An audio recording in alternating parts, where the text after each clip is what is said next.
Utba cyber কাছে পৌঁছানোর পর তারা বিশাল একটা গোত্র তৈরি করল মদিনা আক্রমণ করার জন্য। আমার ভাইরা তারা বিশাল একটা বাহিনী তৈরি করলো। এটা হলো ৫ম হিজরির ঘটনা। কাফের সৈন্যরা মদিনাকে আক্রমণ করার জন্য বিশাল এক রণতরী, বিশাল এক সৈন্য বাহিনী তৈরি করল। কিতাবের ভিতরে দেখা যায় একজন নয়, দুইজন নয়, ১০,০০০ সৈন্য নিয়ে তারা মদিনায় আক্রমণের মানব পরিকল্পনা শুরু করল। নবীর কাছে বার্তা চলে আসলো, ইয়া রাসূলুল্লাহ, ইয়া হাবিবাল্লাহ, আমরা সংখ্যায় বড় কম, মদিনায় আক্রমণ করার জন্য ওই কাফেররা আসতেছে। ইয়া রাসূলুল্লাহ, ইয়া হাবিবাল্লাহ, আমরা তো এত সৈন্যের সঙ্গে বের উঠবো না গো নবী, আমরা সংখ্যায় কম, মাত্র ১,০০০ সৈন্য। জোরে কোন কয় হাজার? আরো জোরে। আমরা মাত্র ১,০০০ সৈন্য। আনসার এবং মুহাজির যাদের কোন দরবারিতে এরকম নাই, শরীরের মধ্যে খাদ্য নেই, ইয়া রাসূলুল্লাহ, ইয়া হাবিবাল্লাহ, আমরা একটা পরামর্শ বৈঠক করে এই কাফেরদেরকে বাধা প্রদান করার জন্য কোন রাস্তা বাহির করতে হবে। সাহাবায়ে কেরামদেরকে নিয়ে, দামি দামি সাহাবীদেরকে নিয়ে আমার নবী রাহমাতুল লিল আলামিন এবার বসতে লাগলেন। তার মধ্য থেকে আল্লাহ রাব্বুল আলামিন তাকে ১ বছর নয়, ২ বছর নয়, ২৫০ বছর হায়াত দান করেছিলেন। তার নাম হলো হযরত সালমান ফারসি রাদিয়াল্লাহু তাআলা আনহু। যারা বলেন না সুবহানাল্লাহ।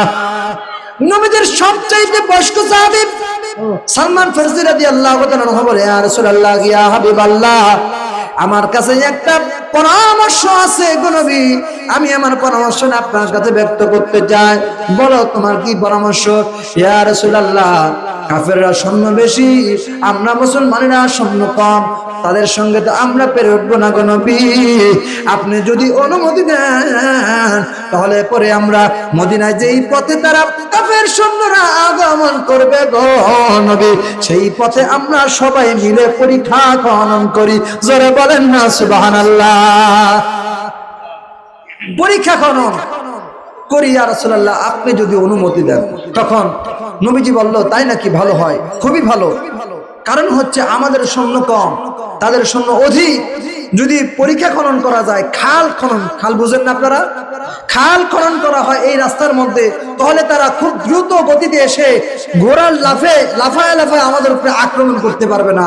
আমাদের কাছে ঘোড়া নাই, আমাদের কাছে তরবারি নাই, কিন্তু আমাদের আল্লাহ ভরসা আছে, আল্লাহ পাক আমাদের এলেমও দিয়েছে। জোরে বলেন সুবহানাল্লাহ। তোমরা কাজ শুরু করো।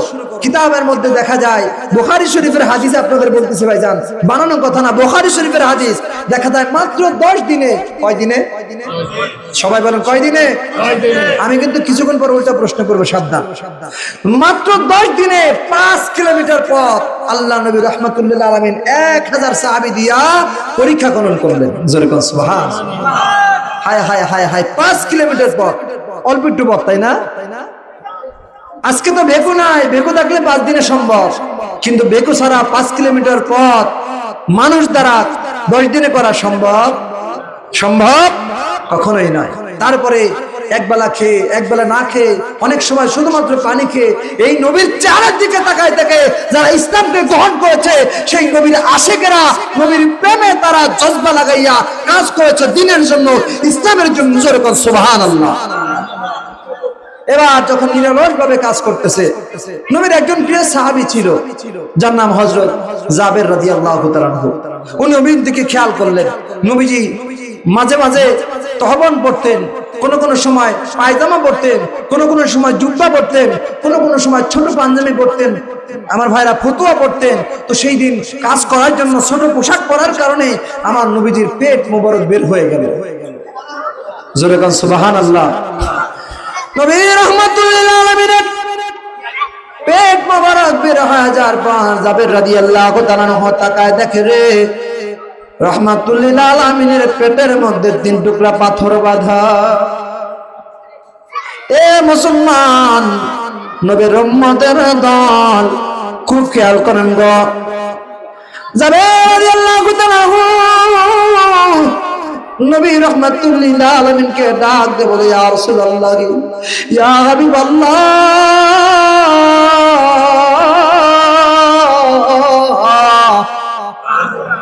মা নবী গো, দয়ার নবী গো, আমি যাবে আমার বাবা মা আপনার কদম মোবারক উৎসর্গ হোক গো নবী। ইয়া রাসূলুল্লাহ, আপনার কদমে আমার আরজি গো নবী।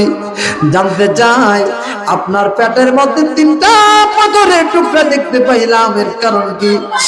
নবীজি বলে, জাবের রে, ও জাবের শোনো, আমি নবী আজকে 3 দিন যাবত খানা খাইতে পারি না, না খেয়ে রয়েছি। আমার সাহাবীরা না খেয়ে থাকে রে জাবের। আমি নবী খানার ওজন সহ্য করতে না পারিয়া আমার পেটের মধ্যে 3টা পাথর বেঁধে রেখেছে। জোরে বলেন না সুবহানাল্লাহ। ওরে রাহমাতুল আলামিন, আপনি উম্মতের জামিন, গুনাহগারের অতি আপনজন। বলেন, গুনাহগারের অতি আপনজন। আল্লাহর নবী, মায়ার নবী গো, আপনি নবী আমার জীবনের জীবন।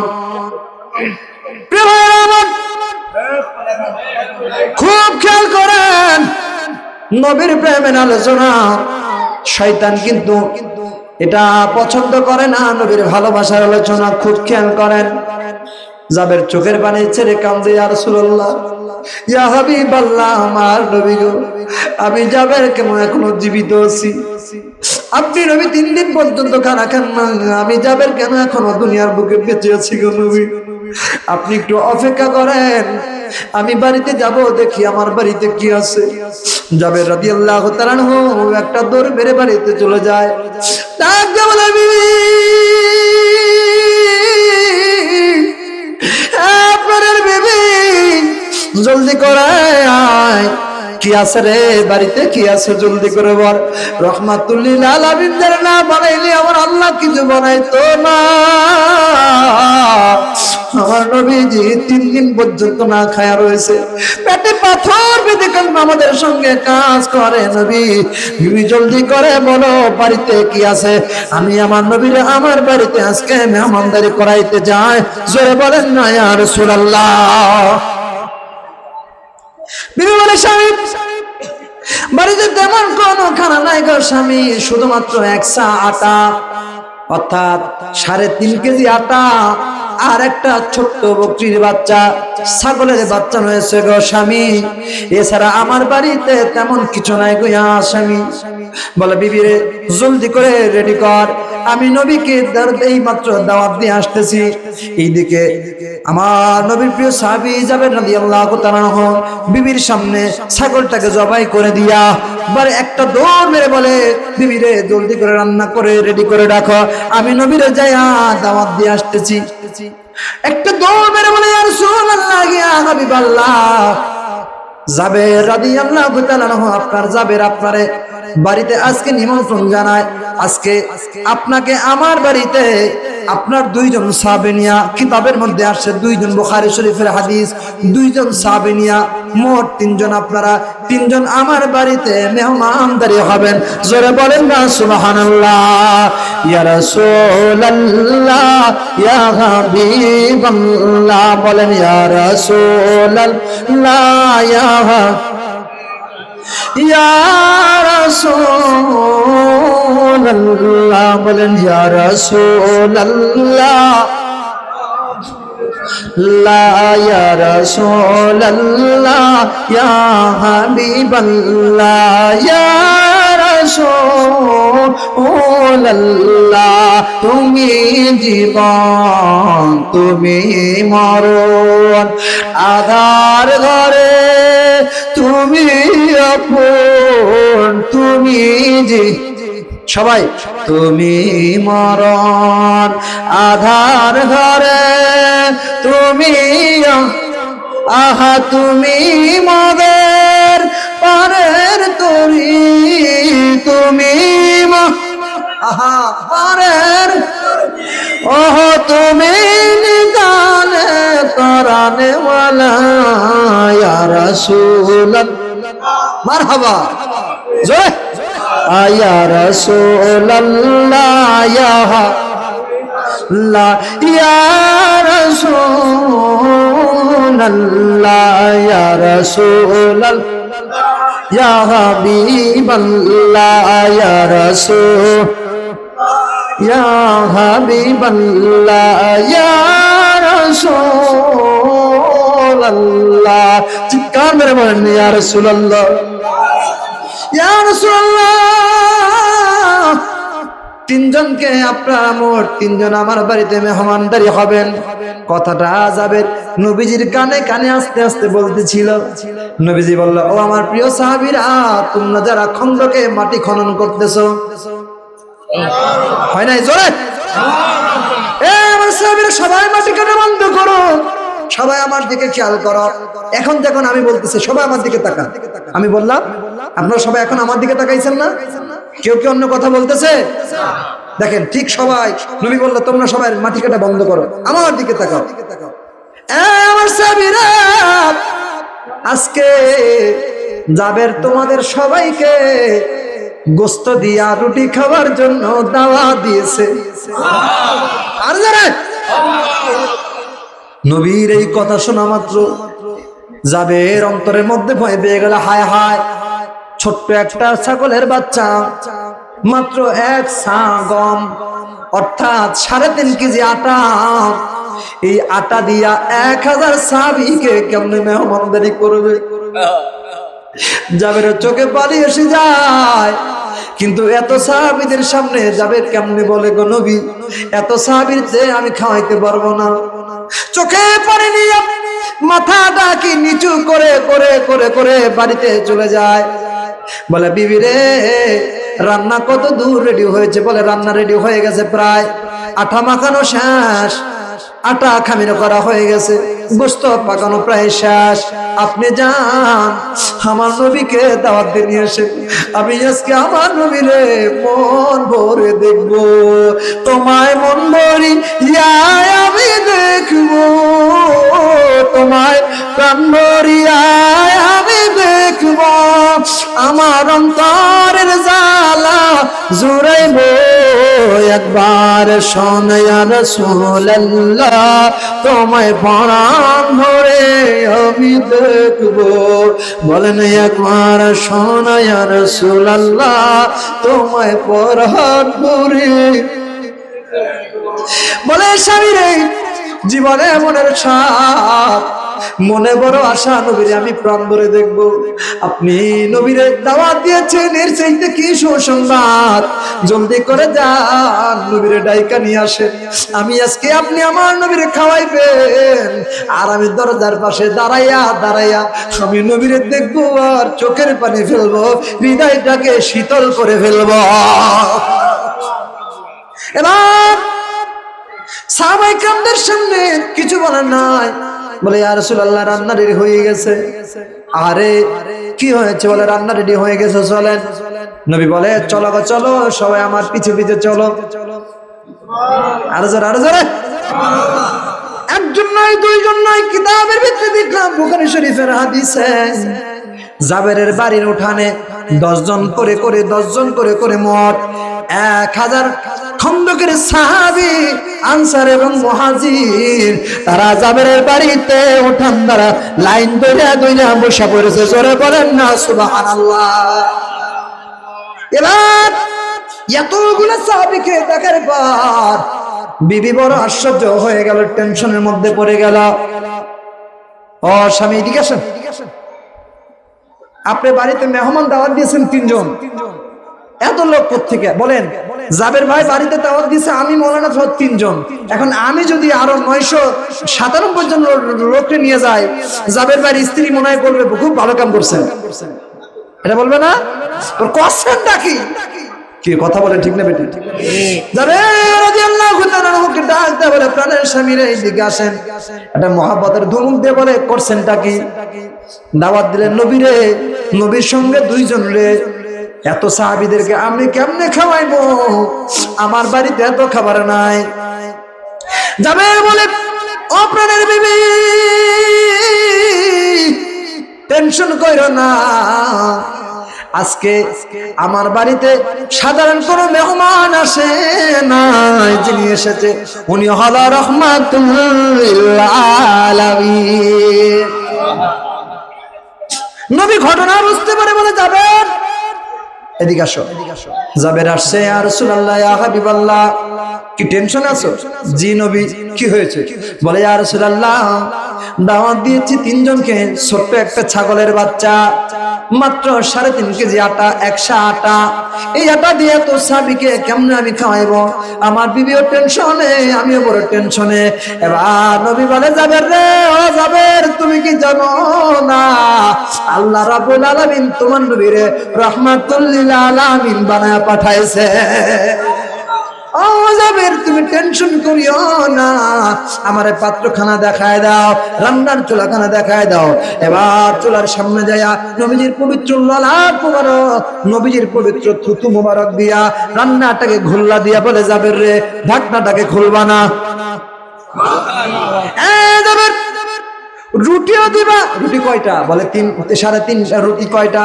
বলে আমার 3টা রুটি। কয়টা? 3টা রুটি, বড় বড় রুটি 3টা রুটি।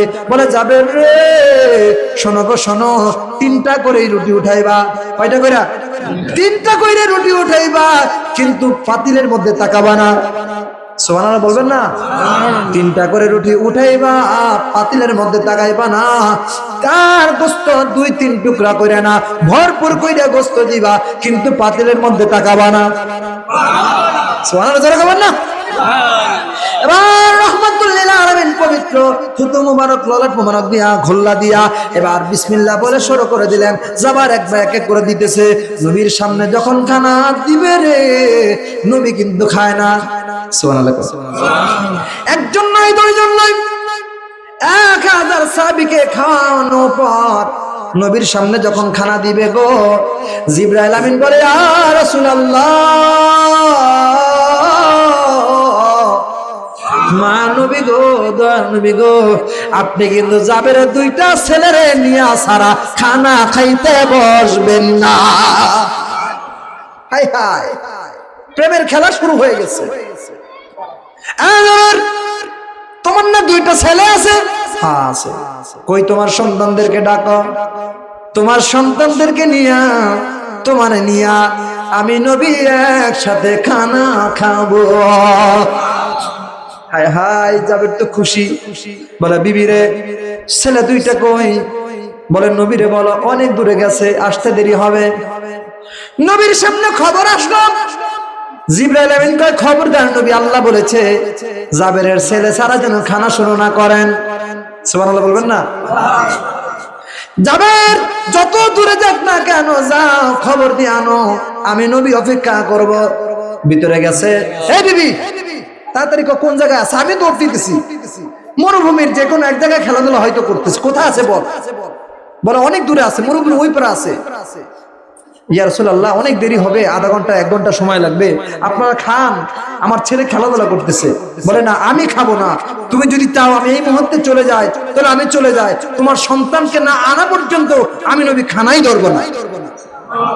সুবহানাল্লাহ বলবেন না? এবার বিবিরে তৃতীয়বার যখন ডাক দে, বলে, বিবি রে কি হয়েছে বলো, সন্তানটা কই? বিবি আর এবার চোখের পানি ধরে রাখতে পারে না, বলে, প্রাণের স্বামী, ও প্রাণের স্বামী রে, সর্বনাশ হয়ে গেছে। কি হয়েছে? প্রাণের স্বামী, আপনি যখন বকরিকে জবাই করিয়া নবীকে সংবাদ দেওয়ার জন্য গেলেন, আমি রান্নাঘরের মধ্যে আটা গুলাইতেছিলাম, ওই মুহূর্তে ঘটনাটা ঘটে গেছে। কি ঘটেছে? তোমার বড় ছেলে ছোট ছেলে দুইজনে বলা বলি করতেছিল রে, কিভাবে আমার বাবা আজকে আমাদের ছাগলটা জবাই করে দিল। বড় ভাই বলতেছে, ছোট ভাই আমি জানি তুই যদি দেখতে চাস দেখায়। ছোট ভাই বলে, কেমনে? বলে, তুই আমার ছুরির নিচে সব, আমার আব্বা যেই ছুরিটা দিয়া ছাগল তারা জবাই করেছে, আমি ওই ছুরিটা দিয়ে তোরে দেখাই দিতেছি। ছোট ভাই ওই ছাগলের মতো শুয়ে পড়েছে,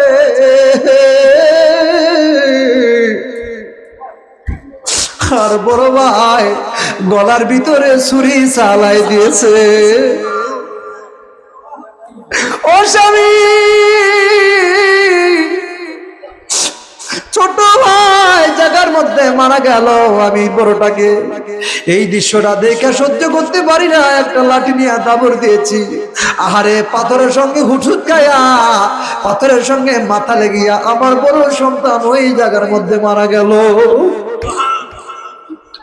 দুনিয়ার সবচাইতে নিষ্ঠুর মা হলো ভাবি নিজের সন্তানকে চোখের সামনে বিদায় করে দিদি, নিজের সন্তানকে চোখের সামনে বিদায় হয়ে দেখেও নবী রাহমাতুল লিল আলামিনের শুভাগমনের জন্য আমি বলি নাই গো স্বামী, যদি একথা জানতে পারে রে আমার নবী আমাদের বাড়ি আসবে না, আনন্দের খানা খাবে না, নবী আমার কষ্ট পাবে। স্বামী রে কতদিনের কষ্ট, কতদিনের স্বাদ, কতদিনের ইচ্ছা আমি নবীরে দেখবো, মনটাকে শান্ত করবো, কিন্তু নবী তো আমার ছেলে ছাড়া খাবে না। আমার আর কিছু বলার নাই, আপনি নবীর কাছে যায় বলেন তারা খাবে না। এবার নবী আমার বুঝতে পারলাম, ডাকতে বলে যাবেন রে জলদি করে আসো, কি হয়েছে বলো। বলে ইয়া রাসূলুল্লাহ ইয়া হাবিবাল্লাহ আমার দুইটা সন্তান কিছুক্ষণ আগে দুনিয়া থেকে চলে গেছে, কোথায় আমার সামনে নিয়ে আসো। এবার দুইটা সন্তান দেখে একজনের মাথা ব্যথা আর একজনের গলা কাটা, আমার নবীজি পবিত্র থুতু মোবারক দিয়া একজনের মাথার মধ্যে লাগায় দেয় আর একজনের গলার মধ্যে লাগায়, বলে কুম বিইজনিল্লাহ। বলা দেরি রে সঙ্গে সঙ্গে সন্তান দুইটা জীবিত হইয়া আল্লাহু আকবার বলে ডাক দিয়েছে, জোরে বলেন আল্লাহু আকবার। হায় হায় নবীর প্রেম যে কি জিনিস শুনেন। আহারে এবার জাবেরও খায়, জাবেরের সন্তানরা খায়, নবীও খায়। নবী বলে জাবের রে শোনো রে শোনো, তোমার বিবির জন্য পাঠাও, বিবিও পর্দার আড়ালে খায়। বলে শোনো একটা মাত্র তোমাদের জন্য হুকুম, যে হুকুমটা আমি আমার সাহাবীদেরকে দিয়েছি। কি হুকুম গো নবী? বলে শোনো রে সব খাইবা, কিন্তু ছাগলের কাঁটাগুলা, ছাগলের হাড্ডিগুলা তোমরা খাবা না। ছাগলের হাড্ডিগুলা তোমরা খাবা না। এবার ছাগলের হাড্ডিগুলাকে একত্রিত করা হলো, বলে আমিও যাবে, আমি এখন যাব। ইয়া রাসূলুল্লাহ ইয়া হাবিবাল্লাহ মেহমানদারি করাইতে পারলাম না, আমি খুশি আছি। যাবেন শোনো রে শোনো, তোমার জন্য একটা সুসংবাদ আছে। বলে কি সুসংবাদ? এই যে হাড্ডিগুলা দেখতেছো সবগুলোর এক জায়গায় করো, এক জায়গায় করা হলো। এবার থুতু দিয়া বলতেছেন আল্লাহর হুকুমে কুম বিইজনিল্লাহ, ওহে আল্লাহর পানি, আল্লাহর হুকুমে যেমন ছিল তেমন হয়ে যাও। বলা মাত্র ছাগল আবার ছাগলে পরিণত হয়ে গেল।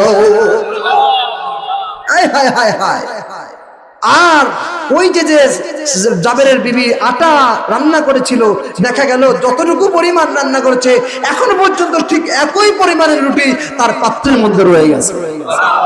সব ক্ষমতার মালিককে আমার নবী, আমার নবীরে আল্লাহ রাব্বুল আলামিন রহমতের পেয়ালা বানাই দিয়েছে। পৃথিবীর সমস্ত মানুষ আমার নবীর সম্মান কমাইতে চাইলে পারবে? সবাই বলেন পারবে? যদি বলে আমার নবী আপনার আমার মতো সাধারণ, আপনার আমার মতো বড় ভাই, সম্মান কমে যাবে? বরং যে বলবে তার সম্মান করবে। ঠিক না বেঠিক? কারণ হচ্ছে আমার নবী যখন থুতু দিত ওটা মিসকাম্বারা কইতো, তুমি মহানবী যদি থুতু দাও ওইটাতে গুড় করে আনগায়। ঠিক না বেঠিক? আমার নবী পেশাব করলে ওই পেশাবটা আমার ভাইরা উম্মে আইমান পান করার কারণে নবী বলেছে কিয়ামত পর্যন্ত দুর্গন্ধ বের হবে না, শুধু সুগন্ধ হবে। কিয়ামত পর্যন্ত বেরও হয় নাই, শুধু সুগন্ধি আর সুগন্ধি। আর আমাদের মোল্লা যারা আমার নবীর আমার সঙ্গে মিলায় দেয়, ওই মোল্লা যদি মনে করেন পেশাব কইরা ঘরের মধ্যে রাখে, বলতে কবে জুতা মাইরা বেরোনো, তাড়াতাড়ি ঘর থেকে বেরো। ঠিক কথা বলেন ঠিক না বেঠিক? আমার নবী রাহমাতুল লিল আলামিন যখন পায়খানা করতে চাইতেন, ওই জঙ্গলের মধ্যে যত গাছগাছালি আছে সবকিছু হামাগুড়ি দিয়ে থাকতেন, জমিনটা ফাঁক করে দিত, আমার নবীর পায়খানা গিলে ফেলতো। তুমি ও নবী পায়খানা যদি করো দুর্গন্ধের জ্বালায় 2-1 কিলোমিটার থাকা যায় না। কি কথা বলেন ঠিক না বেঠিক? আমার নবী আপনার মতো কেমনে হয়? কেমনে হয় বলেন? আমার নবীর জন্মটা দেখেন। আপনি আমি জন্ম হয়েছি মায়ের রেহেমে 10 মাস 10 দিন থেকে। আপনার বাবা আপনার মায়ের দুইজনের মিলনের মাধ্যমে, আর আমার নবীর জন্মটা হয়েছে চুমার মাধ্যমে।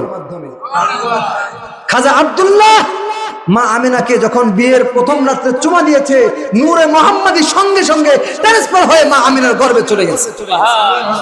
আমার নবীরে কেমনে তোমরা সমান বললো?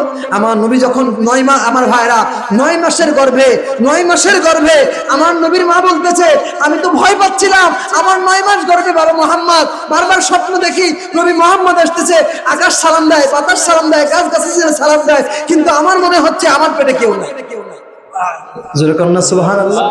আমি যখন ওই কুয়ার মধ্য থেকে পানি আনতে যাই, হায় হায় হায় হায়, কুয়ার পানিগুলা উপর থেকে উপরে উঠে। জোরে কন্যা সুবহানাল্লাহ। আমি যখন ওই পাহাড়ের পাশ দিয়ে আমার বাড়িতে আসি, পাহাড়গুলা ঢেলে ঢেলে বলে, ওই নবী মুহাম্মদ সালাম সালাম সালাম। জোরে কন্যা সুবহানাল্লাহ। গাছগুলো মাথা নেড়ে নেড়ে আমারে সালাম দেয়। তুমি কেমনে আমার নবীর মতো হইবা? কেমনে বলেন? আমার নবী যখন হাঁটতো মেঘমালা মাথার উপরে ছায়া দিয়ে দিয়ে থাকতো। তুমি মৌলবী হাঁটলে আমার মনে হয় টাকটার মধ্যে চুল থাকে না, রৌদ্রের তাপে। কথা বলে ঠিক না বেটি? হায় হায়, কেমনে মেসাল দিব আপনাকে? আমার নবী রাহমাতুল্লিল আলামিন মা আয়েশা সিদ্দিকা রাদিয়াল্লাহু তাআলা আনহা, বুখারী শরীফের হাদিস, তিরমিজি শরীফের হাদিস, অনেক জায়গায় আছে। নবী বলতে, আয়েশা সিদ্দিকা বলতেছে, আমি যখন কাঁথা সেলাইতাম, হঠাৎ করে হাত থেকে সুই পড়ে গেল, সুই খুঁজে পাচ্ছিলাম। ঠিক ওই মুহূর্তে যখন খুঁজে পাচ্ছিলাম না, ওই মুহূর্তে আমার স্বামী মুহাম্মদ ঘরের মধ্যে প্রবেশ করলেন। নবীর প্রবেশের মাধ্যমে ওনার যে নূরের ঝলকারি, ওই ঝলকারিতে আমি আমার সুই খুঁজে পাইছি। কেমনে কেমনে ভাই, কেমনে মেসাল দিব? কেমনে আপনাদেরকে বুঝাইবো? এই নবীর পক্ষে থাকলে ভাই কি লাভ? শোনেন, কাল কিয়ামতের ময়দানে আমার ভাইরা, কিয়ামতের ময়দান তো অনেক দূরে, কবরের জগৎ একটা জগৎ আছে না? আসেনি? আপনারা কি সবাই মরবেন? কারা কারা মরবেন না হাত তুলেন তো। আমরা মরবো না। কেউ শেষ মুহূর্তে কি ধরা খেয়ে গেলে? বলছিলাম না, আরেকটা প্রশ্ন আছে। প্রশ্ন কয়টা থাকে? সবাই বল, কবরে কয়টা প্রশ্ন? আপনাদেরকে উল্টা প্রশ্ন করছি কয়টা? তিনটা। শেষ মুহূর্তে সবাই হাত নামাইছেন, বুঝতে পারছেন মৌলানা আমাদেরকে শেষ মুহূর্তে পেছের মধ্যে ফেলাইছে। এইটাই ভালোবাসা। জোরে কোন সুবহানাল্লাহ। আপনাদের আওয়াজ শুনি, জোরে বলেন তো আল্লাহু আকবার। মাশাআল্লাহ, সবাই অ্যাক্টিভ আছেন। কবরের মধ্যে কয়টা প্রশ্ন করা হবে বলেন তো? কি কি? প্রথমটা হচ্ছে মান রব্বুকা। মান রব্বুকা, মিম নুন আলিফ লামের পরে র আছে, হবে মার রব্বুকা। কি হবে? মার রব্বুকা, তোমার রব কে। এরপরটা হবে মান দিনুকা, তোমার দিন কি। এরপরেরটা হবে হচ্ছে মান নাবিয়্যুকা। কথা বলেন ঠিক না বেঠিক? বুখারী এবং মুসলিম এই দুইটা কিতাব বাদ দিয়া, আমি বারবার বলতেছি, যারা ওয়াহাবি নামে আছে আর কি, আব্দুল ওয়াহাব নজদির অনুসারী যারা, এরা 6টা কিতাব বেশি মানে। 1 নম্বরে বুখারী, 2 নম্বরে মুসলিম, 3 নম্বরে তিরমিজি, 4 নম্বরে ইবনে মাজাহ, 5 নম্বরে কি বলেন না? 6টা কিতাব আছে সিয়াসিত্তা। এই 6টা কিতাব তারা মানা ছাড়া আর কোনো কিতাব মানে না। একটা হলো নাসাহি। এই যে মোট 6টা কিতাব আছে, এই বুখারী এবং মুসলিম, কয়টা নাম বললাম? এই 2টা কিতাব বাদে আরো যে প্রসিদ্ধ 4টা কিতাব আছে, এই 4টা কিতাবের ভিতরে এইভাবে আছে, কবরের মধ্যে প্রশ্ন করা হবে 3টা। একটা হলো মান রব্বুকা, ওমান দিনুকা, ওমান নাবিয়ুকা। কিন্তু বুখারী শরীফে এবং মুসলিম শরীফে বলছে না, প্রশ্ন 3টা হবে না, প্রশ্ন একটাই হবে। কয়টা? বুঝেন নাই মনে হয় সবাই? কয়টা? যেটা প্রসিদ্ধ গ্রন্থ, যে কোরআনের পরে সবচেয়ে প্রসিদ্ধ গ্রন্থ হচ্ছে বুখারী শরীফ। বুখারী এবং মুসলিম শরীফে বলতেছে প্রশ্ন কয়টা হবে? একটা। ওই তাহলে মান রব্বুকা ওমান দিনুকা, এই দুইটা কি প্রশ্ন না? নাকি ওমান নাবিয়ুকা প্রশ্ন না? তখন ব্যাখ্যা দিয়ে বলতেছে, শোনো, মান রব্বুকা, তোমার রবকে, এইটা কোনো প্রশ্ন না। অর্থাৎ তোমাকে প্রথমে সে কবরের মধ্যে ফেরেশতা বলবে তুমি কি মুসলমান কিনা। যদি মুসলমান হও তাহলে তোমার দিন ইসলাম, যদি আল্লাহকে মানো তাহলে তুমি মুসলিম। এই দুইটা কোনো প্রশ্ন না, এটা তোমাকে যাচাই করা। এটা কি করা? যাচাই করা। যদি মুসলমান না হও আর আল্লাহকে না মানো তাহলে তোমার কাছে কোনো প্রশ্নই নেই, বিনা হিসাবে জাহান্নামী। কি কথা বুঝেন নাই? বিনা হিসাবে কি? যত ভালো কাজই করেন, কালেমা নাই, সব ভালো কাজ জিরো। আমার কথা বুঝতে পারতেছেন? কালেমা নাই মানে কি? সব ভালো আমল আপনার কাছে জিরো। কিন্তু যদি কালেমা থাকে, আমলের দাম আছে। তা আপনার কাছে কালেমা নাই, অর্থাৎ লা ইলাহা নাই, দ্বীনও নাই। এই দুইটা না থাকার কারণে আপনার সব শূন্য। এই জন্য বুখারী এবং মুসলিম বলতেছে এই দুইটা কোনো প্রশ্ন না। এটা হলো আপনি আল্লাহকে মানেন কিনা এবং দ্বীনকে মানছেন কিনা, এই দুইটা আপনাকে প্রথমে শিওর হয়ে মুসলমান আপনি, এইটার পরে প্রশ্ন করা হবে একটা। সেই প্রশ্ন হলো মান নাবিয়ুকা, অথবা নবীরে দেখায় বলবে মান হাযা রাজুল, অথবা নবীকে দেখায় বলবে এই যে তোমার সামনে যাকে দেখা যাচ্ছে, এর সম্পর্কে তোমার ধারণাটা কি ছিল? যেরকম না সুবহানাল্লাহ। মানে প্রশ্ন একটাই হবে, সেটা হলো নবীকে, তোমার নবীকে, তোমার নবীকে, জোরে বলেন সুবহানাল্লাহ। প্রিয় বাবাজিরা আমার, জাকের ভাই, প্রথম প্রশ্নটা যদিও প্রসিদ্ধ, মান রাব্বুকা, তোমার রবকে, এটা যদি কেউ না পারে বন্ধু, আপনারা কিন্তু লোহার শিকল দিয়ে বের দেওয়া হবে না। মান নাবিয়ুকা, মান দিনুকা, তোমার দিন কি, যদি নাও বলতে পারেন ধর্ম, তথাপি কিন্তু আপনারা বের দেওয়া হবে না। কিন্তু 3 নাম্বার প্রশ্নটা এতই গুরুত্বপূর্ণ প্রশ্ন।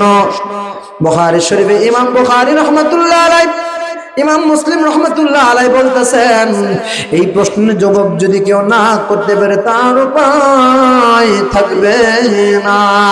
ডানের মাটি বামে আসবে, বামের মাটি ডানে আসবে, এমন একটা চাপ দিবে রে, হাড়গোড় গুলা ভাঙা শুরু হয়ে যাবে। এমন কি আমার ভাইরা, এমন একটা মাথার উপরে থাবা দিয়ে ওই লোকটা, আমার ভাইরা, ওই ব্যক্তিকে দাবানো হবে, 70 গজ মাটির নিচে দেবে যাবে। জোরে বলেন না নাউজুবিল্লাহ। আবার থেকে সেখান থেকে উঠানো হবে, এইভাবে তাকে শাস্তি দেওয়া হবে। আমার ভাইরা, যদি 3 নম্বর প্রশ্নের জবাব না দিতে পারেন, এমন যদি ভালো না হয়, দুনিয়ার কবর জগতে এইভাবে শাস্তি প্রয়োগ হতে থাকে। আমার প্রাণের ভাইরা, দুনিয়ায় দেখবেন কোন গরু হঠাৎ করে লাফালাফি করতেছে, ছাগলগুলা কেমন যেন ফালাফালি করে, হাঁসগুলা হাঁটতেছিল, হঠাৎ করে লাফ মেরে উঠে যায়। এইটা আসলে হাঁস, গরু, ছাগল, হাঁস মুরগি, যে সমস্ত প্রাণী যাদের ভিতরে নাফস আছে কিন্তু রূহ নাই, তারা কবরে আযাব না দেখতে পায়। এই জন্য কখন কবরে আযাব হয়, তখন গাছের মধ্যে পাখি থাকে না, গাছের মধ্যে গরু ছাগল থাকলে ওই গরু ছাগল গুলা ফালাফালি করে, ছোটাছুটি করে, কবরে আযাব তারা দেখতে পারে, সহ্য করতে পারে না। এই জন্য আশিক বলে, কবরের আযাব যদি মানুষ দেখিত, গরবারি সা লিহিয়া পাগল,